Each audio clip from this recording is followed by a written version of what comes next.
આવતીકાલે યોજાનાર રીનીટ પરીક્ષાને લઈ પંચમહાલ જિલ્લા વહીવટી તંત્ર અને શિક્ષણ વિભાગ દ્વારા આ અંગે તમામ જરૂરી તૈયારીઓ પૂર્ણ કરી લેવામાં આવી છે। 2200 જેટલા ઉમેદવારો પરીક્ષા આપનાર છે, જે તમામ 5 પરીક્ષા કેન્દ્રો પર કડક સુરક્ષા વ્યવસ્થા અને ગેરરીતિ મુક્ત વાતાવરણ જળવાઈ રહે તે માટે તંત્ર સંપૂર્ણ રીતે સજ્જ છે। જિલ્લામાં કુલ 5 પરીક્ષા કેન્દ્રો ખાતે આ પરીક્ષાનું આયોજન કરવામાં આવ્યું છે, જે અન્વયે તારીખ 21/6/2026 રોજ સવારના 10 કલાકથી સાંજના 6 કલાક સુધી જિલ્લાના નિયત પરીક્ષા કેન્દ્રોની આસપાસ પ્રતિબંધાત્મક આદેશો જાહેર કરવામાં આવે છે। ઉમેદવારો અને વાલીઓ માટે કેટલીક મહત્વપૂર્ણ બાબતોનું સૂચન કરવામાં આવ્યું છે।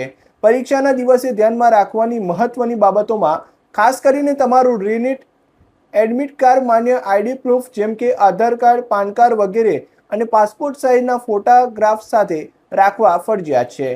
એનટીએના નિયમો અનુસાર નિર્ધારિત લાઇટ કપડાં અને સ્લીપર સેન્ડલ પહેરીને જવું, બૂટ કે મોટા બટનવાળા કપડાં પહેરવાનું ટાળવું, એડમિટ કાર્ડ ઉપર દર્શાવેલા રિપોર્ટિંગ ટાઈમ મુજબ કેન્દ્ર ઉપર વહેલા પહોંચવું, જેથી છેલ્લી ઘડીએ દોડધામ ન થાય।